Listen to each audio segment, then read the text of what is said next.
Suasana sepi akibat pandemi. Banyak yang bergantung pada keramaian dan hadirnya wisatawan. Merugi. Iya. Memaksa kita untuk siap hadapi tantangan ini.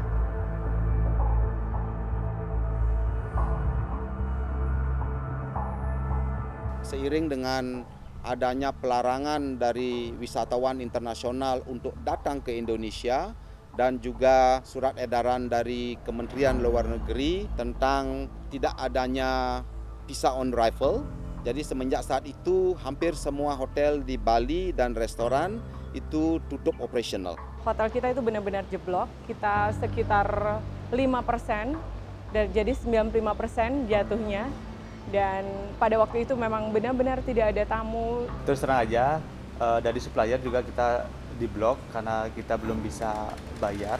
Selain okupansinya yang tinggal 1 digit tadi, room rate-nya sendiri juga tidak bisa seperti yang dulu. Mungkin room rate-nya tinggal berkurang lah sampai 30-50% dari room rate yang awal. Kami tutup selama 3 bulan. Karena keputusan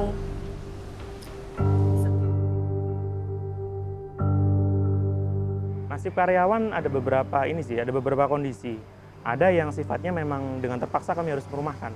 Ada juga yang karyawan itu gajinya kami beri 50%. Harus bayar ini, tiap tanggal ini udah ada tatanannya, kan jadi berantakan. Jadi susah cari tambahan nanti buat nutup kebutuhan ini. Yang paling berat ya buat susu anak itu. Kebutuhan anak yang paling banyak keluar saya. Dan kebetulan saya itu di rumah juga hanya dengan ibu, maksudnya tidak ada penopang rezeki yang lain selain dari diri saya sendiri gitu. Ya itu sangat-sangat sulit banget. Hampir kalau mau beli bahan pokok, sembako gitu dan lain sebagainya kita harus memang benar-benar diirit-iritkan gitu. Tidak hanya di Indonesia, tapi di seluruh dunia. Tidak ada satupun yang menyangka pandemi datang di bumi. Tidak ada yang siap. Namun di situasi seperti ini, semua pasti berjuang untuk bertahan. Setidaknya untuk makan dan membayar segala kewajiban. Uluran tangan pemerintah sangat dibutuhkan di situasi darurat. Segala macam bantuan kami berikan kepada masyarakat, termasuk dana hibah pariwisata. Dana hibah pariwisata ini tujuannya adalah untuk membantu sebagian para pelaku usaha pariwisata agar dapat bertahan melalui pandemi COVID-19 ini.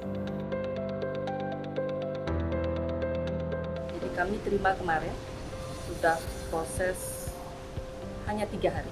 Prosesnya nggak sulit, kita hanya menyerahkan akte pendirian atau akte perubahan. Dengan tidak melakukan PHK dengan karyawan, itu masih bisa kami bertahan 2 bulan maksimal untuk pembayaran gaji sama listrik.